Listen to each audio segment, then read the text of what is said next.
was hoping you were gonna die.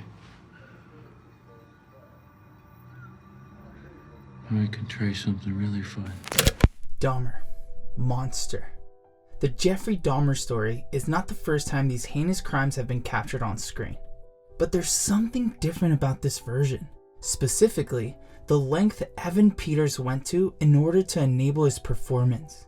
So, how did Evan Peters get so far into the mind of a serial killer that his performance is almost indistinguishable from the real thing? This was a case to tell the world that this was a case to tell the world of hate.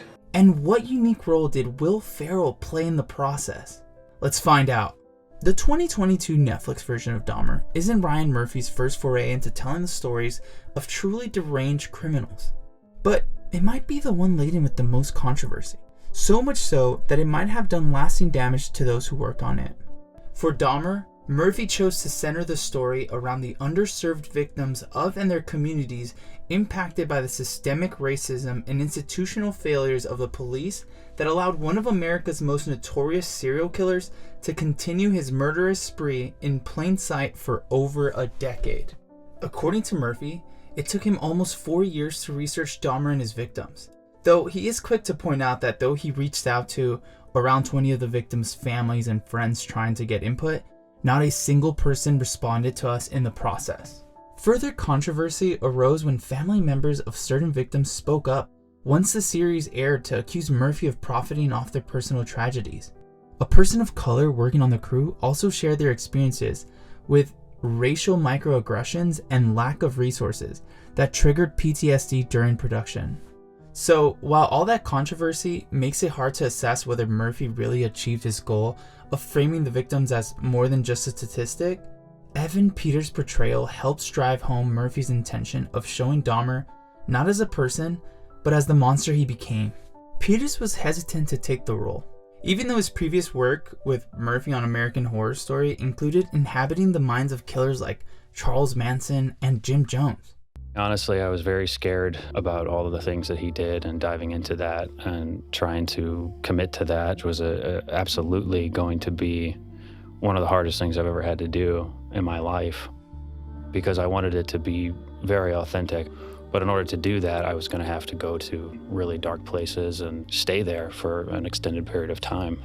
But like the real Dahmer, Peters ended up using human body parts to get each moment exactly right. So much of this performance is based in physicality. Watching footage of the real Dahmer, you'll notice that he shies away from extraneous fidgeting or hand gestures.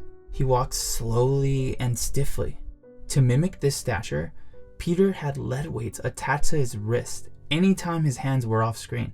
Literally the epitome of physical restraint. He also wore cumbersome lifts in his shoes and ankle weights during the entire production. This helped him maintain the Dahmer stock. But let's hope it doesn't catch on as a CrossFit trend. Another way the real Dahmer and Peters meld together is the way both of them followed the voices in their heads. For Dahmer, it was his own psychosis. And for Peters, it was Dahmer himself. I also went off and created this 45-minute audio composite, which was very helpful. And I listened to that every day in hopes of learning his speech patterns, but really an attempt to try to get into his mindset and understand that each day. An affinity towards binging true crime podcasts is one thing, but having a dead serial killer literally whispering in your ear for 45 minutes is another. It's an experiment in horror few of us could withstand. Peter says when making this truly bizarre mixtape, he sought to include moments where Dahmer is the least self-conscious because most of the action in the show takes place in imagined moments between Dahmer and his victims. This attention to detail explains how Peters can nail the emotional roller coaster Dahmer displays in the first episode. Notice how his voice changes when talking to his neighbor? Anyway, they all caught it and died, and I'll clean it out this weekend. Clumsily flirting at the club? Tonight I'm a man of action. Intimidating his victim? You're gonna make me do things I don't want to do. Showing us a calmer Dahmer. and eventually showing a genuine seeming sign of remorse. That's the kind of code switching only a true professional could master. Holy sh**, this kid can act. In addition to that research, Peters also based much of his performance on the last interview the real Dahmer ever gave before he died. Compare this interview, given after Dahmer spent 4 years in prison and several months before his death, to how he sounds in his final statement at trial. I knew I was sick or evil or both. Now I believe I was sick. You'll notice his voice is much clearer than Peters' portrayal in the second clip. His Milwaukee patois barely noticeable. I knew I was sick or evil or both. Now I believe I was sick. Throughout the series, Peters opts for the huskier, thicker accented, almost whispery delivery seen in the Stone Phillips interview, rather than the clear, if stunted version seen in Dahmer's sentencing. Could that choice mean that Peters wants to portray his version of Dahmer as a dead man walking from episode 1? Almost to imply that, in his version of Dahmer, the story is finished before it even begins. And Peters did this routine, the accent, the weight, the death stare, and the scary ASMR every day on set. To the extent that co-star Niecy Nash felt like she was only just meeting him when it was time to do the press. People will say, what is Evan like? And I'm like, I don't know the man. Because in his process, I respected his need to keep the distance and the tension so that it played out on screen as opposed, because I'm coming in initially like, hey, how you doing? Good morning, and he was like, oh, no, ma'am, and so I was like, oh.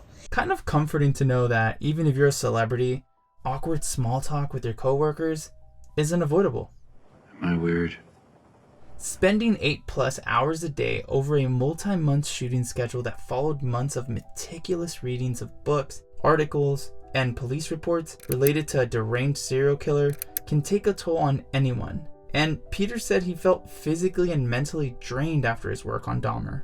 Luckily, this is where Will Ferrell steps in. Brought in a lot of darkness and negativity, and so really it was just having that end goal in sight, knowing when we were going to wrap, and finally being able to breathe and let it go and say, okay, now it's time to bring in the joy and the lightness and watch comedies and romances and go back to St. Louis and see my family and friends and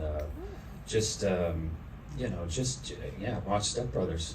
Did we just become best friends? Yup! Despite the controversies surrounding the production and the physical and mental toll the project took on its leading man, the series was so successful that it's been renewed for 2 more seasons. Peters and the supporting cast are already receiving monster awards buzz, but will the critical acclaim be enough to lure Peters back into the mind of a serial killer again? According to him, something a little different might be in the cards. Though, as anyone who's been in the single scene knows, romance stories can have their share monsters as well. Speaking of monsters, Murphy's other Netflix series, The Watcher, has also been renewed, meaning the true crime boom isn't stopping anytime soon. And horrifying as these stories are, a well-executed retelling done with careful attention to detail like the kind Peters gave to Dahmer helps remind us that though these monsters come from the past, the systems of oppression, lack of mental health resources, and privilege that allow them to thrive are very much in our present. A great performance brings these issues to life in a way that keeps these stories and their lessons alive for generations to come, even if it means you have to resort to your emotional support Will Ferrell movie immediately after. What did you think of Evan Peters' performance?